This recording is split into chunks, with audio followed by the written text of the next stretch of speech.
उत्तर प्रदेश का एक शहर बदायूं और उसी बदायूं में सिविल लाइंस पर एक कॉलोनी लगती है। कॉलोनी का नाम है बाबा कॉलोनी। उसी बाबा कॉलोनी में विनोद सिंह नाम का एक व्यक्ति अपनी पत्नी संगीता देवी और अपनी मां मुन्नी देवी और उस परिवार में 3 बच्चे भी थे, उनके साथ रहा करता था। उसकी जिंदगी में सब कुछ बहुत अच्छा चल रहा था, उसे कोई प्रॉब्लम नहीं थी। तीनों बच्चे पढ़ा करते थे। उसकी माँ और उसकी पत्नी भी परिवार में आराम से रहा करते थे। लेकिन फिर दिन आता है 19 मार्च 2024 का, मंगलवार का दिन, कि उसकी जिंदगी पूरी तरह से पलट जाती है, पूरी जिंदगी बदल जाती है। सोशल मीडिया के माध्यम से जब लोगों को उसके साथ क्या हुआ पता चलता है तो लोगों का गुस्सा और आक्रोश 7वें आसमान पर पहुंच जाता है। आप इस वीडियो को कहां से देख रहे हैं, आपका नाम और आपके शहर का नाम वीडियो के कमेंट बॉक्स में जरूर बताइएगा। और अब सीधा बात कर लेते हैं इस केस के बारे में। 19 मार्च 2024 की शाम को उनके घर में एक व्यक्ति आता है, नाम था साजिद। साजिद ने इनके घर के सामने ही अपना एक सैलून खोला हुआ था, इसीलिए घर वाले साजिद को बहुत अच्छे से जानते थे। विनोद के घर वालों का साजिद के सैलून में आना जाना था। अक्सर बच्चे अपने बाल कटाने के लिए उसी के पास जाया करते थे। जब साजिद विनोद के घर में आता है तो उसके बच्चे उसके पास पहुंच जाते हैं और भैया भैया कहकर उससे बातचीत करना शुरू कर देते हैं।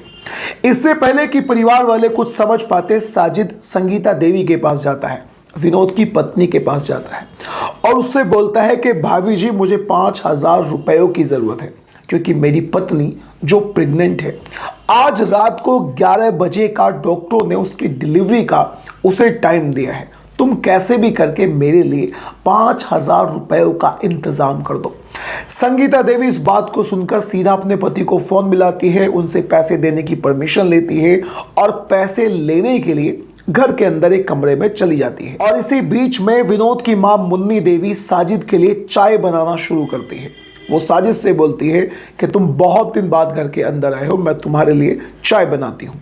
लेकिन यहाँ पर साजिद बोलता है कि उसकी तबीयत कुछ ज़्यादा ठीक नहीं है, इसीलिए वो छत पर बच्चों के साथ जा रहा है और साजिद तीनों बच्चों को लेकर छत पर पहुँच जाता है। कुछ ही देर के बाद में साजिद एक लड़के को बाहर भेजता है उसके लिए गुटखा लाने के लिए और दूसरे लड़के को नीचे भेजता है उसके लिए पानी लाने के लिए। दोनों बच्चे घर से बाहर निकल जाते हैं, एक नीचे पानी लाने के लिए और एक बच्चा बाहर जाता है गुटखा लाने के लिए। जब वो बच्चा गुटखा लेकर अपने घर की छत पर पहुंचता है तो उसके होश उड़ जाते हैं। उसका नाम था पीयूष, क्योंकि उसके सामने उसके छोटे 2 भाइयों की लाश जो पड़ी हुई थी। पूरी छत पर खून बिखरा हुआ था, साजिद के कपड़ों पर भी खून लगा हुआ था। ऐसा लग रहा था जैसे किसी ने इस छत पर खून की होली खेली हो। और इतना सब कुछ देखकर पीयूष के होश उड़ जाते हैं, उसकी चीख निकल जाती है। इससे पहले कि वो कुछ समझ पाता, वहां पर साजिद नाम का वो व्यक्ति उसके ऊपर भी हमला कर देता है। हमला करने में जिस हथियार का उसने इस्तेमाल किया था, उसके हाथ में एक उस्तरा था। कैसे भी करके पीयूष अपनी जान बचाकर जीने से नीचे भागने लग जाता है और चिल्लाना शुरू करता है। इतनी देर में संगीता देवी और मुन्नी देवी को भी भनक पड़ जाती है कि असल में हुआ क्या है। जब वो छत पर जाती हैं तो उनके पांवों तले से जमीन निकल जाती है, उनकी चीख निकल जाती है। रो रोकर मुन्नी देवी और संगीता देवी का बुरा हाल हो जाता है। साजिद के हाथ में उस्तरा था। उसका भाई जिसका नाम था जावेद, वो कुछ देर पहले बाहर एक बाइक पर उसका इंतजार कर रहा था, लेकिन कुछ देर के बाद में वो भी मकान के अंदर आ चुका था। अब साजिद के शरीर पर खून लगा हुआ था, उसके हाथ में उस्तरा था। वो घर से निकल रहा था। जब संगीता देवी ने और मुन्नी देवी ने चिल्लाना शुरू करा तो आजू बाजू के कई लोग वहां पर इकट्ठा हो जाते हैं, साजिद को पकड़ लेते हैं और उसे पीटना शुरू कर देते हैं।